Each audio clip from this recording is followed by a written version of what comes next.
High বন্ধুরা, আমরা যাচ্ছি নজরি দপদপিয়া 0 পয়েন্ট থেকে বরিশাল নতুলাবাদ।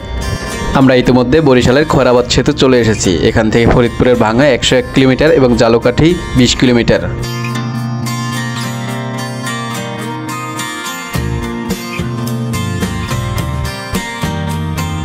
এই যে হাতের ডান দিক দিয়ে যে রাস্তাটি চলে গেছে সেটি হলো বরিশালের সাথে ভোলা জেলার সংযোগকারী গুরুত্বপূর্ণ সড়ক।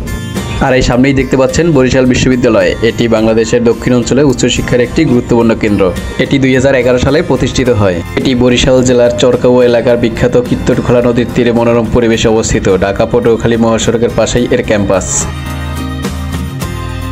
আর বরিশাল বিশ্ববিদ্যালয় থেকে সামান্য দূরে কীর্তনখোলা নদীর তীরে অবস্থিত বাংলাদেশ মেরিন একাডেমি বরিশাল। আর তার আরেক পাশে রয়েছে বরিশাল নব থিয়েটার। এই দুইটি প্রতিষ্ঠানের উপর দিয়ে বিস্তৃত রয়েছে একটি সেতুবন্ধন, যা দপদপিয়া সেতু নামে পরিচিত। কীর্তনখোলা নদীর তীর ঘেঁষে বরিশাল দপদপিয়া সেতুর এক প্রান্তে বরিশাল বিশ্ববিদ্যালয়, বরিশাল মেরিন একাডেমি এবং আধুনিকতার প্রতীক বরিশাল নব থিয়েটার।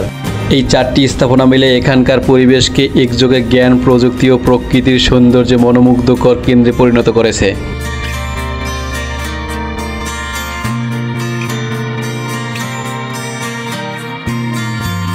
আমরা এইমাত্র দপদপিয়া সেতু পার হয়ে আসতেই বরিশাল শহরের প্রাণকেন্দ্রে প্রবেশ করতে চলেছি।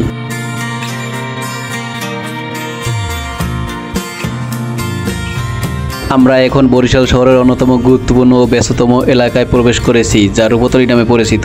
রূপতলী এলাকাটি বরিশাল শহরের দক্ষিণে অবস্থিত। এটি ব্যস্ততম প্রবেশদ্বার। এটি শুধু একটি এলাকা নয়, এটি আশেপাশের কয়েকটি গুরুত্বপূর্ণ স্থানের মিলন কেন্দ্র।